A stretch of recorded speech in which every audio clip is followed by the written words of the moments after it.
বিসমিল্লাহির রহমানির রহিম। আমি এখন যে বইটি পাঠ করব তার নাম রহমাতুল্লিল আলামিন। বইটি লিখেছেন আল্লামা কাজী মোহাম্মদ সুলাইমান মানসুরপুরি, অনুবাদ করেছেন ডক্টর মোহাম্মদ মুজিবুর রহমান। আজকে আমি বইটির যে পর্বটি পাঠ করব তা হচ্ছে রাসূলুল্লাহ সাল্লাল্লাহু আলাইহি ওয়াসাল্লামের জন্ম ও জীবন গঠন। সাইয়েদেনা মোহাম্মদ সাল্লাল্লাহু আলাইহি ওয়াসাল্লাম ইবনু আবদিল্লাহ ইবনু আব্দিল মুত্তালিব ইবনু হাশিম ইবনু আবদি মানাফ ইবনু কুসাই আমাদের নবী। দাদা নবীজি সাল্লাল্লাহু আলাইহি ওয়াসাল্লামের নাম মুহাম্মদ এবং মা স্বপ্নে এক মালাইকার সুসংবাদ পেয়ে আহমদ রেখেছিলেন। নবী সাল্লাল্লাহু আলাইহি ওয়াসাল্লাম ইব্রাহিম আলাইহিস সালামের আল্লাহর বন্ধু ও নবীদের পিতার সন্তানদের অন্তর্ভুক্ত যারা বিবি হাজেরার গর্ভে হতে জন্মগ্রহণ করেছিলেন। হাজেরা মিশরের বাদশাহ রাখ উইনের কন্যা ছিলেন। আল্লাহ তাআলার নিকট তার এমনই মর্যাদা ছিল যে মালাইকাগণ তার সামনে আসতেন এবং আল্লাহর পয়গাম তার নিকট পৌঁছাতেন।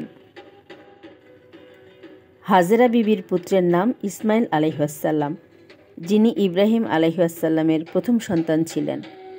পিতা ওই জায়গায় তার বসতি স্থাপন করেন যেখানে এখন মক্কা রয়েছে। আল্লাহ তাআলা ইসমাইল আলাইহিস সালামের জন্য জমজম কূপ প্রকাশ করেছিলেন। ইসমাইল আলাইহিস সালামকে আল্লাহ তাআলা 12টি পুত্র সন্তান দান করেছিলেন। তাদের মধ্যে কায়দার সর্বাপেক্ষা বিখ্যাত ছিলেন। তাওরাতে এর বহু বর্ণনা এসেছে। কায়দারের সন্তানদের মধ্যে আদনান এবং আদনানের সন্তানদের মধ্যে কুসাই অধিক প্রসিদ্ধ, যিনি 4 জনের মাধ্যমে রাসূলুল্লাহ সাল্লাল্লাহু আলাইহি ওয়াসাল্লামের দাদা হন। হাদিসে আছে যে রাসূল সাল্লাল্লাহু আলাইহি ওয়াসাল্লাম বলেছেন, জমিনে আমার নাম মুহাম্মদ এবং আকাশে আহমদ। তাওরাতে তার মোবারক নাম মুহাম্মদ এবং ইনজিলে আহমদ রয়েছে। সাইয়েদাহ আমিনা বিবি নবী সাল্লাল্লাহু আলাইহি সাল্লামের নাম রাখার সুসংবাদ মালাইকার মাধ্যমে এভাবেই পেয়েছিলেন যেমনভাবে মালাইকার মাধ্যমে সুসংবাদ পেয়ে হাজেরা বিবি ইসমাইল আলাইহিস সালামের নাম এবং মারিয়াম ইয়াসুর আলাইহিস সালামের নাম রেখেছিলেন। নবী সাল্লাল্লাহু আলাইহি সাল্লামের মাতার নাম আমিনা। তিনি ওয়াহাবের কন্যা। ওহাব বানু জাহরা গোত্রের সর্দার ছিলেন। তার বংশতালিকা কুরাইশের সাথে মিলেছে। এ কারণে নবী সাল্লাল্লাহু আলাইহি সাল্লাম দাদা এবং নানা উভয় দিক দিয়েই আরবের উত্তম গোত্র এবং উত্তম সম্প্রদায় ও শাখার লোক ছিলেন।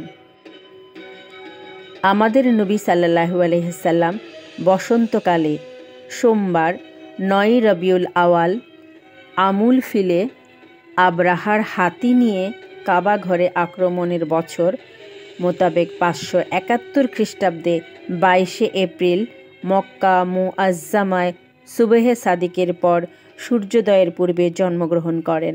তিনি তার মাতা পিতার একমাত্র সন্তান ছিলেন। তার পিতা তার জন্মের পূর্বেই ইন্তেকাল করেছিলেন। তার দাদা আব্দুল মুত্তালিব নিজেও পিতৃহীনতার যুগ দেখেছিলেন। নিজের 24 বছরের যুবক পুত্র আবদুল্লাহর পুত্রের জন্মগ্রহণের সংবাদ শোনা মাত্রই ঘরে এলেন এবং শিশুকে কাবা ঘরে নিয়ে গেলেন এবং প্রার্থনা করে ফিরিয়ে আনলেন। 7ম দিনে কুরবানি করেন এবং সমস্ত কুরাইশকে দাওয়াত দেন। দাওয়াত খেয়ে জনগণ জিজ্ঞেস করেন, শিশুর নাম কি রাখলেন? আব্দুল মুত্তালিব উত্তরে বললেন, মুহাম্মদ। জনগণ বিস্মিত হয়ে জিজ্ঞেস করলেন, বংশের প্রচলিত সব নাম ছেড়ে এ নাম কেন রাখলেন? উত্তরে তিনি বললেন, আমি চাই যে আমার এ শিশু সমগ্র দুনিয়ার প্রশংসা লাভের উপযুক্ত পাত্র হোক। মক্কার সম্ভ্রান্ত লোকদের রীতি ছিল তাদের সন্তানদের বয়স 8 দিন হলে তাকে ধাত্রীর নিকট সমর্পণ করে বাইরের কোনো উত্তম আবহাওয়াপূর্ণ স্থানে পাঠিয়ে দেয়া। এই রীতি অনুযায়ী রাসূলুল্লাহ সাল্লাল্লাহু আলাইহি ওয়াসাল্লামকে হালিমা সাদিয়ার নিকট সমর্পণ করা হয়। তিনি প্রতি 6 মাস পর পর তার মাতা ও অন্যান্য আত্মীয় স্বজনকে দেখিয়ে নিয়ে যেতেন। 2 বছর পর তার দুধ ছাড়িয়ে দেওয়া হয়। হালিমা তাকে নিয়ে তার মাতা আমিনার নিকট আসলেন। তথাকার আবহাওয়া নবী সাল্লাল্লাহু আলাইহি সাল্লামের খুবই অনুকূল ছিল এবং সম্ভবত মক্কার আবহাওয়া অনুকূল হবে না। এই ধারণায় পুনরায় তাকে হালিমার কাছেই সমর্পণ করলেন। যখন নবী সাল্লাল্লাহু আলাইহি সাল্লামের বয়স 4 বছর হলো, তখন তার সম্মানিতা মাতা তাকে নিজের নিকট রেখে দিলেন।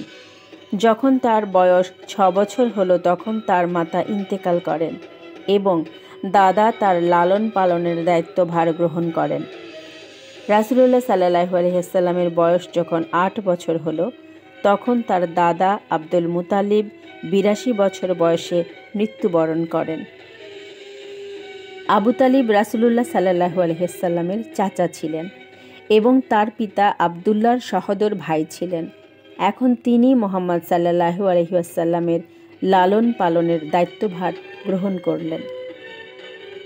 অধিকাংশ বই পুস্তকে বর্ণিত হয়েছে যে রাসূলুল্লাহ সাল্লাল্লাহু আলাইহি ওয়াসাল্লামের বয়স যখন 12 বছর, তখন স্বীয় চাচা আবু তালিবের সাথে সিরিয়ার পথে যাত্রা শুরু করেন। ওই সময় আবু তালিব ব্যবসার উদ্দেশ্যে সিরিয়া যাচ্ছিলেন। বাসরায় খ্রিস্টান পাদ্রী বুহাইরা রাসূলুল্লাহ সাল্লাল্লাহু আলাইহি ওয়াসাল্লামকে চিনে নেন যে এই তরুণ যুবকই শেষ নবী। তার চাচাকে তিনি বললেন, ইয়াহুদীদের রাজ্যে তাকে নিয়ে যাবেন না, কেননা তারা তাকে চিনে ফেললে তারা রাসূলুল্লাহ সাল্লাল্লাহু আলাইহি ওয়াসাল্লামের উপর আঘাত হানতে পারে। প্রিয় চাচা তাকে বসরা হতে ফেরত পাঠিয়ে দেন। পবিত্র কোরআন কারিমে আল্লাহ রাব্বুল আলামিন বলেন, তারা নবীর আগমনের পূর্বে তার মাধ্যমে কাফিরদের উপর বিজয় লাভের আশায় ছিল। অতঃপর যখন তিনি তাদের নিকট এসে গেলেন, তখন তারা তাকে অস্বীকার করল। সূরা বাকারা আয়াত 89। উপরোক্ত আয়াত দ্বারা সাব্যস্ত হয় যে ইয়াহুদীরা প্রতিজ্ঞাকৃত রাসূল সাল্লাল্লাহু আলাইহি ওয়াসাল্লামের অপেক্ষা ছিল এবং মনে করত যে তার আগমনে তারা বিজয়ী ও সাহায্যপ্রাপ্ত হবে। তাদের এ বিশ্বাস ওই সময় পর্যন্ত ছিল যে পর্যন্ত রাসূল সাল্লাল্লাহু আলাইহি ওয়াসাল্লাম প্রেরিত হননি। এই আয়াত দ্বারা এটা প্রমাণিত হলো যে বুহাইরা সাধকের কথা ভুল ছিল, কেননা ইয়াহুদীরা যদি ওই বালক রাসূলুল্লাহ সাল্লাল্লাহু আলাইহি ওয়াসাল্লামকে চিনে ফেলত, তাহলে নিজেদের বিশ্বাস অনুযায়ী তাকে নিজেদের বিজয় ও সাহায্যের দেবতা মনে করে তার অত্যন্ত সম্মান করত। ফল এ দাঁড়ালো যে সাধক বুহাইরার কাহিনী বিশ্বাসযোগ্য নয়। রাহমাতুল্লিল আলামিন বইটি থেকে রাসূলুল্লাহ সাল্লাল্লাহু আলাইহি ওয়াসাল্লামের জীবনের পরবর্তী ঘটনাগুলি জানতে হলে আমার চ্যানেলটাকে অবশ্যই সাবস্ক্রাইব করবেন এবং বেল বাটনটি ক্লিক করে রাখবেন এবং আমার ফেসবুক পেজ সঞ্জিদা সম্পাস ওয়ার্ল্ড ফলো এবং লাইক দিয়ে পাশে থাকবেন। ধন্যবাদ সবাইকে।